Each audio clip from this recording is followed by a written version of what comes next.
I was prepared for, but still underestimated the amount of who I was that was tied up in my professional persona, my title, my function as the CFO.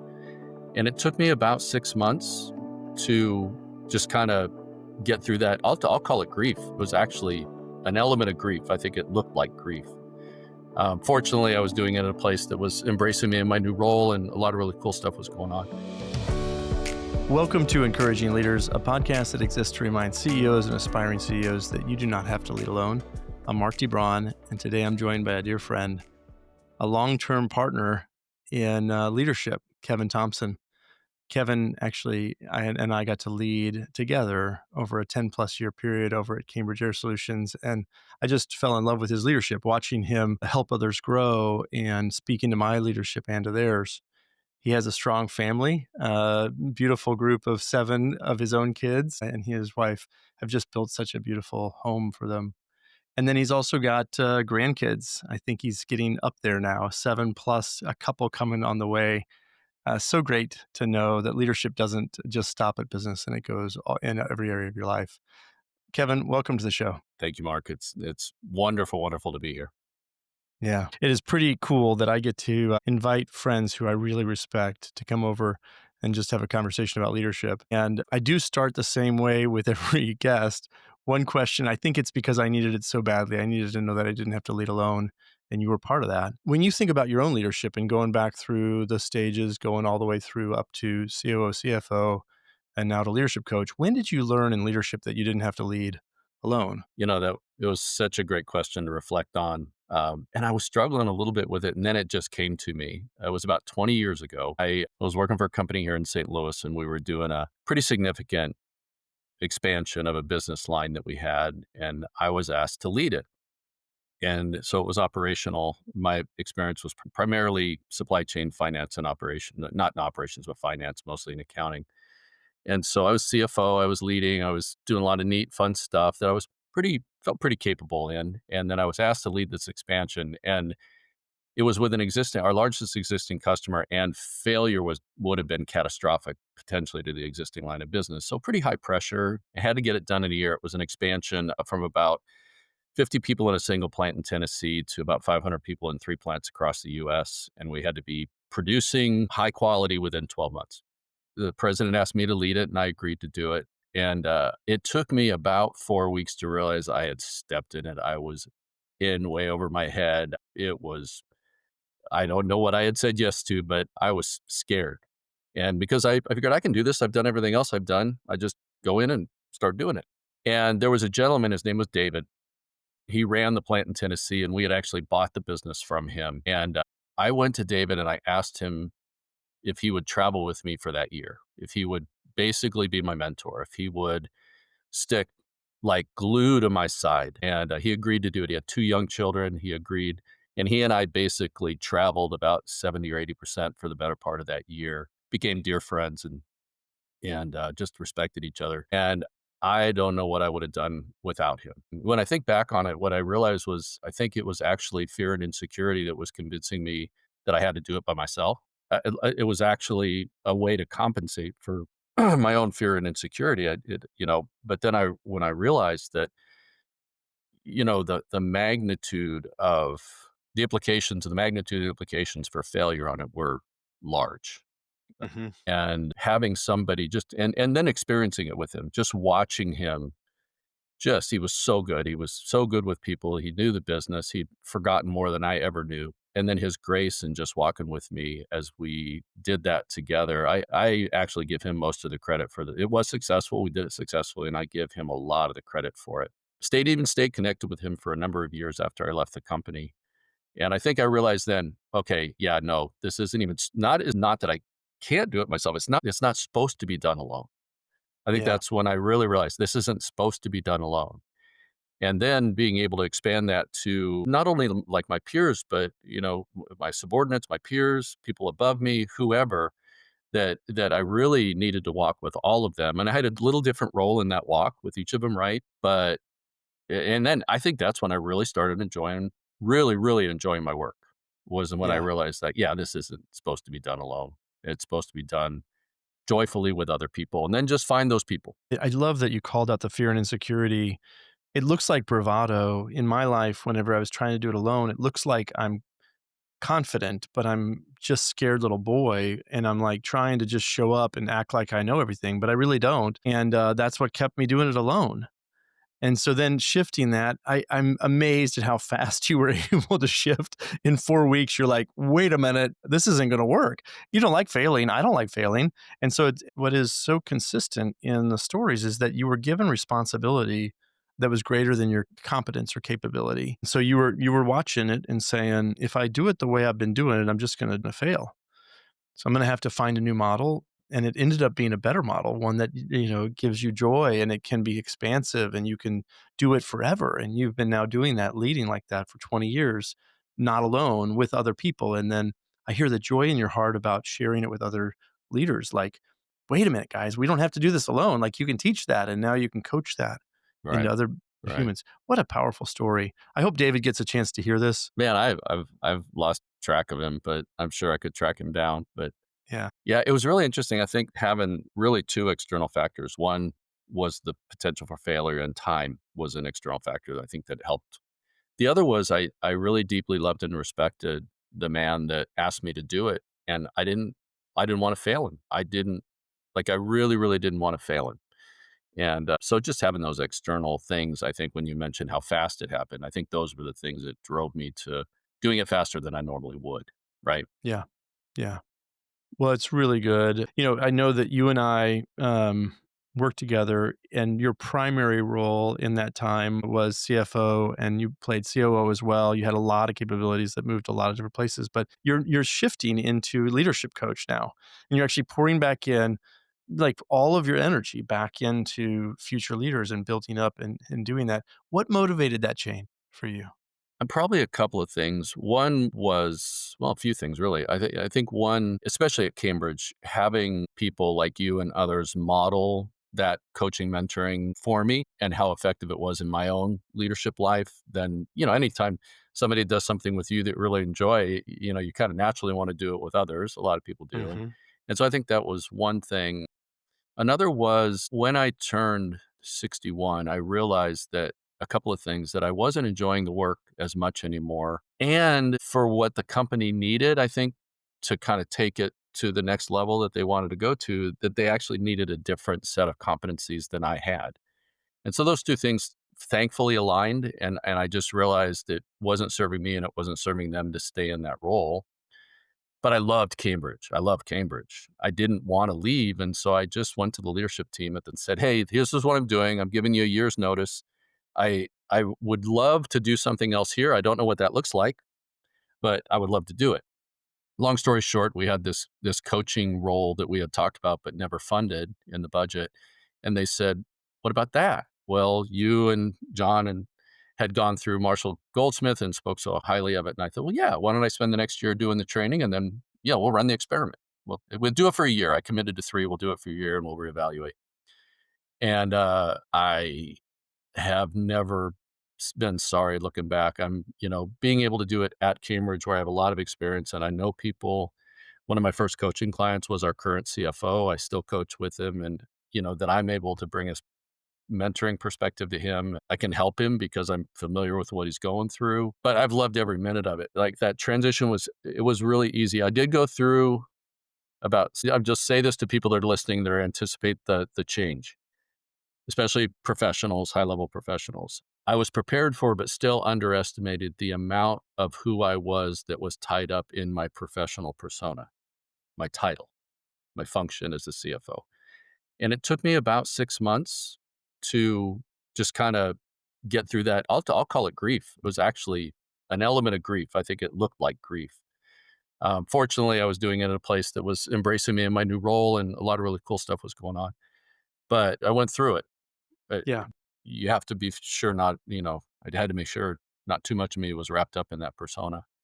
But the coaching's just never, ever have been sorry I did it. I have loved every minute of the coaching. I think I get a little bit better at it every day. I don't know that I'm still very good at it, but I think I get a little bit better every day. I'm not sure, but I'm actually doing a survey now of my first graduating class, on the effectiveness of coaching and with an eye toward continuous improvement. And I'm going to do the same thing with the stakeholders. I haven't done the stakeholders yet, but the plan is also I'm probably going to get harder feedback from the stakeholders than the coaching clients. I'm prepared for that though, but it's all right. Well, first of all, thank you for sharing the transition there. What I hear there is you were willing to put the business's interests ahead of your own while you're thinking about what they need, and then you're also thinking about your future. And sometimes those align, and sometimes they don't. And you're sitting there thinking about, I really do think that the business role needs to actually have somebody else in it right now. But what does that mean for me, and how do I think about the future? And I wonder what makes us surprised that there's grieving. Whenever somebody tells us that they lost their husband, wife, or kid, we normally go, okay, there's going to be grieving there. But we don't really somehow expect people to grieve when they change and transition in whatever other ways. I mean, I got goosebumps thinking about it. What if we normalized that transition process a little bit more and made it okay that there is grieving, it's actually natural and it's part of what this is going to look like, and so we could prepare people for it more effectively. And I'm wondering, like, what would that feel like if you spoke in? You were sharing it for a reason, right? What do you want our leaders to hear about that?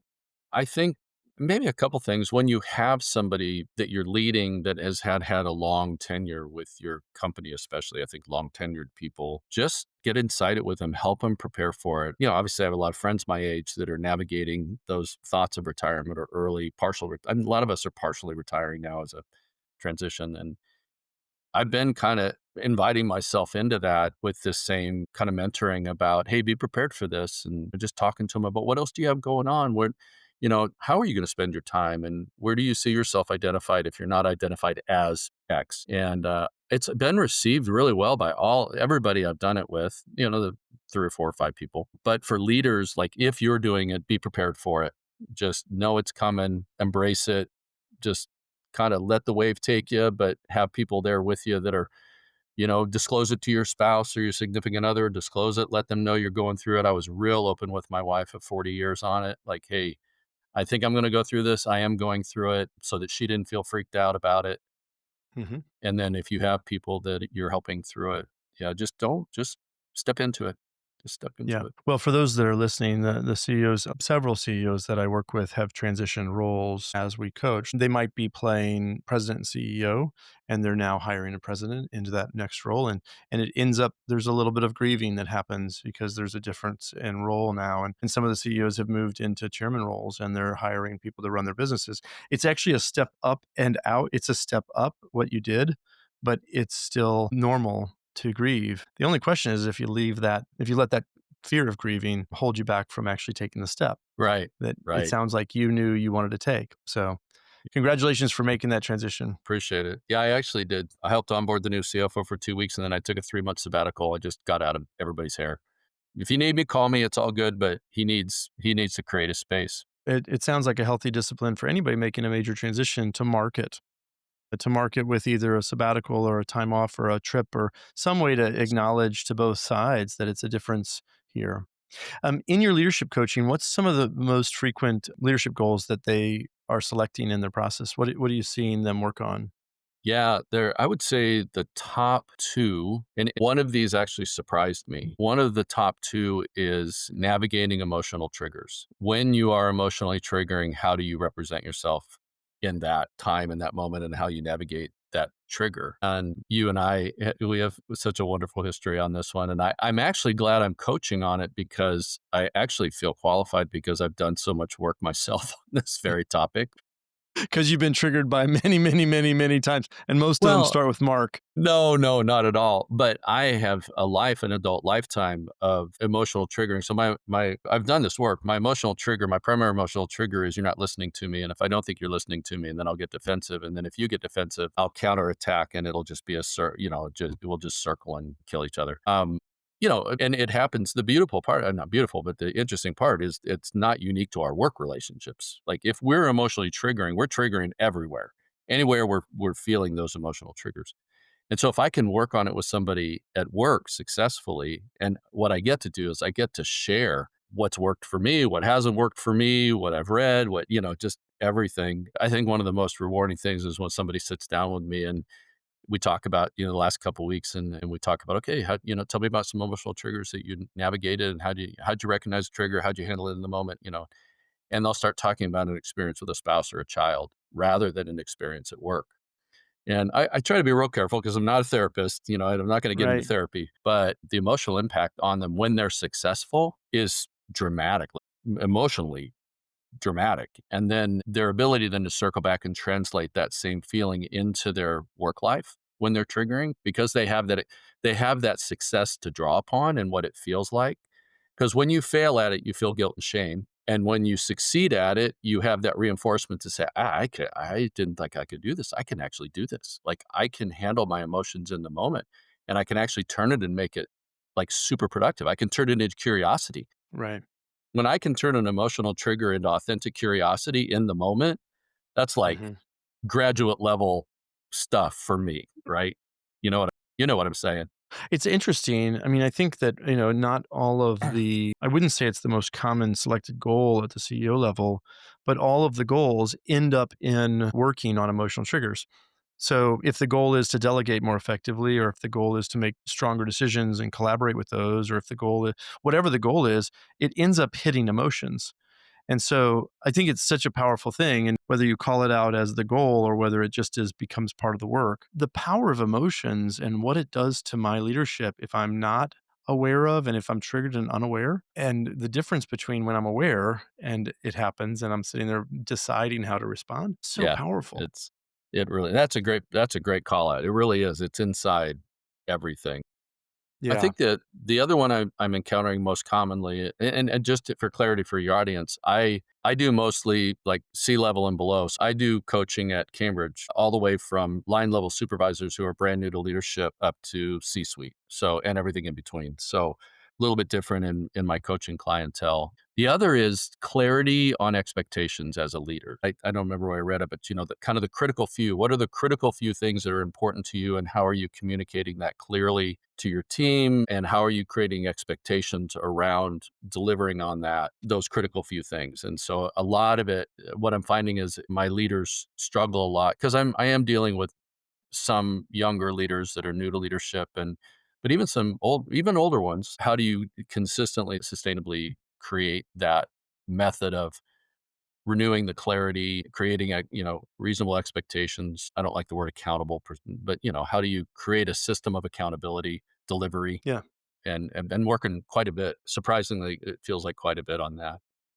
Yeah, I think it's a universal challenge when we have to do the work ourselves in an individual contributor role, and we're like, well, we just do it. We just keep doing it because we need it done, and we just keep doing it. And then we're trying to lead a team, and they're unclear about what winning looks like. And if we don't know what it is and we can't describe it, it's the whole team suffers. Right. And so Right. I know one thing that you and I have talked about before is decision making and how critical it is to having healthy teams where they're sitting there, conflict is low and progress is high. We've used a model together called RACI, RACI. Tell me, what is that whenever I bring that word up? What does it bring up for you, and how have you seen it used or useful or not? Yeah, I probably should have looked up where it originated. Do you know where it I originated? can tell you, yeah. Love Works was the first Was time it I Love saw it on, Works? Okay. yeah, in That's a so long time the ago. Hershin family, and he just said Okay. basically to love well, to lead well, you need clear decision rights, and he said he uses RACI Okay. to eliminate that, yeah. You have a That's much better memory than I do. But I love that book, so it's just been a lot of years. Yeah, so RACI is just an acronym. R is who is responsible for making a recommendation on a decision. A, who has the authority to make the decision. C, who will consult on the decision. And I is who will be informed on the decision. And once I was introduced to it and started using it, I was just shocked at how much power it brought to not only my leadership, but the team that I was leading with. Because for me, and I think this is with a lot of senior leaders that are strong leaders, for me, if you don't tell me otherwise, if I'm inside problem solving, I'm going to act like an A. I'm just going to act like an A. And so think about having a room full of 8 people all acting like A's. Gets ugly mhm. fast. Been there, done A-holes, that. right, right.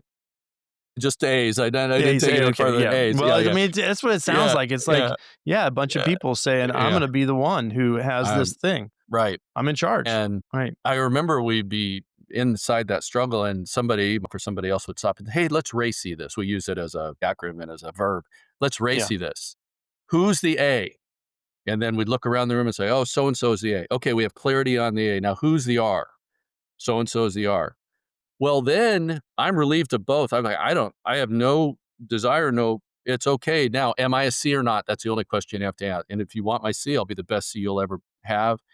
But you may not answer it the way I want it. You may not do what I want to do. And it's brought so much clarity to me when I can use it and I can define who I am and who everybody else is in that acronym. And then what I found is the primary responsibility between the A and the R, right? The recommender and the decision maker is the A is the coach for the R and making sure they get the right C's. Make sure you get, because you're going to make a recommendation to me. My first question to you is, who'd you talk to? What did they tell you? And so let's agree on those C's. And once you ask me to be a C, I'll be the best C you've ever wanted. And I won't act like an A and I won't act like the R. It takes all that stress, I think, that we fail to recognize sometimes when we're leading together out, and just it's clarity, beautiful clarity to decision making, increases speed, increases the quality of the decision, in my judgment. I mean, it brings a ton of the benefits. Yeah, so you see that it provides clarity, less conflict, better decisions, output. I think about, I mean, we were learning it together and using it together, and I was just, I mean, I now emotional triggering would come into probably 80% of the coaching sessions, but decision rights are very high on the percentage wise. And the reason is because most people don't have a framework for it. They say it's your decision or it's your decision. They have one person who they try to give decision rights to. That makes it, in an organization where you're making complex decisions, having one person where all the weight falls onto is a lot. And so then there's no process around it. And so when it fails, they're just like, well, that guy makes bad decisions. You're like, well, I mean, what did you show him on decision rights? How did it work? How did you set the vision? What did it look like? And what was your role?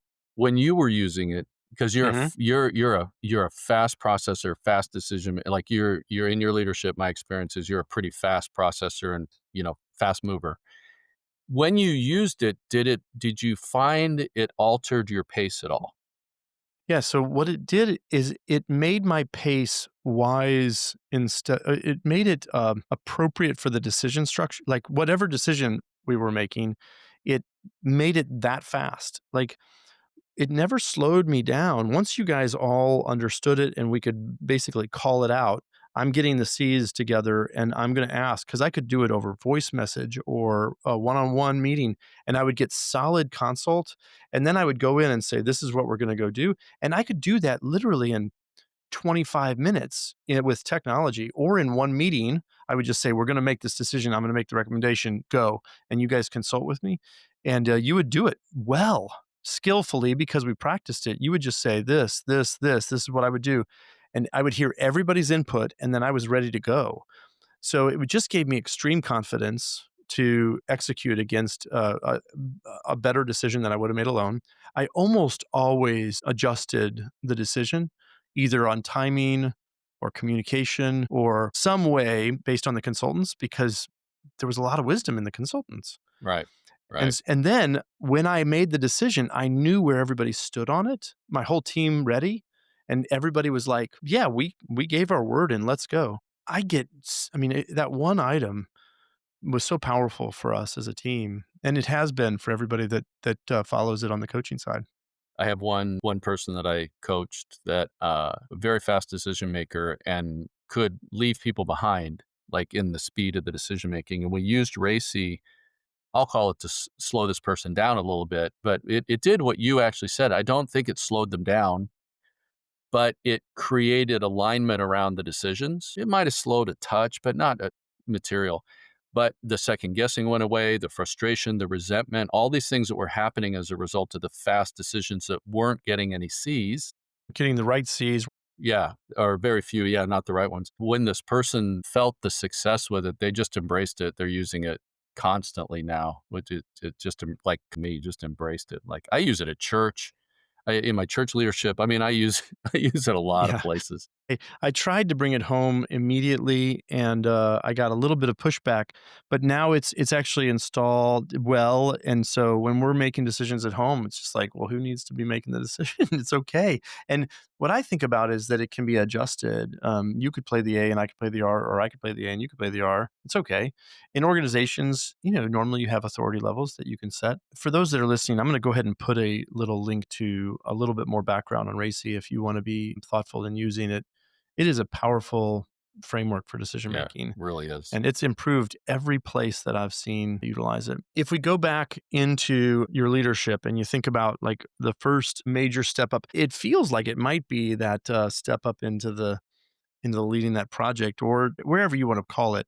Big step up into leadership, and now you've got a team, and you've got to get those people moving. And you think back to that time, that earlier Kevin, and you were thinking, what would I go tell him? What advice would I give him as a young leader? That step for me was probably the first time I stepped into a titled CFO role. I had been doing the work for a few years, doing the work, without the title, but I think stepping into that, I was in a pretty large privately held company, pretty mature, older company, global, big global footprint, a lot of revenue. And I stepped into a really mature leadership team. I think there were 10 people on the leadership team, 10 or 11, I can't remember. And I was the youngest by 10 years when I stepped in. And so, you can imagine all things that came a lot of that with credibility and everything. And I think my recommendation would be don't feel like you have to be the smartest person in the room. If I was talking to myself, I would tell myself, don't feel that you have to be the smartest person in the room. It's okay to be vulnerable. When you talk, make sure that you have something to contribute, that you're not talking for others to hear necessarily how smart you are. I think that would be it. But that's me talking to me. That's not me talking Yeah, to anybody else. That's me talking to me. I want to make that's sure what the everybody knows question that. was. But that's me talking to Yeah, me. it sounds like you were talking to me. Yeah, no, no, no. And No, not maybe at so all. many of our leaders, I think it's such an important lesson. And I learned it, and I have to keep on learning it. And so it's like one of those that I just keep on having to learn. So if you're listening and you feel like you've got to be the smartest person in the room, and you feel like you have to use your voice to keep on showing that and demonstrating that to your team, it's okay. You don't have to be that. Kevin's learned that lesson, and he would like to share it with his younger self.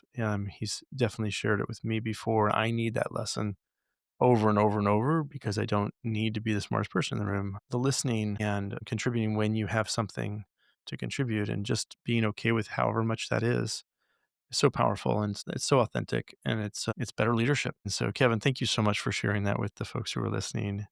Thank you for who you are, for how you lead, for how you're coaching now back into future generations. It's really cool to see, and raising 7 wonderful children to be young adults and then go out into the world. So thank you, thank you, thank you. Yeah. Thank you. Yeah. Enjoyed it. It's always great to see you. If you want to get a hold of me, you can do it so at encouragingleaders.com. Would love to share any conversations about the RACI or anything about coaching or anything. So for now, until next time, take care.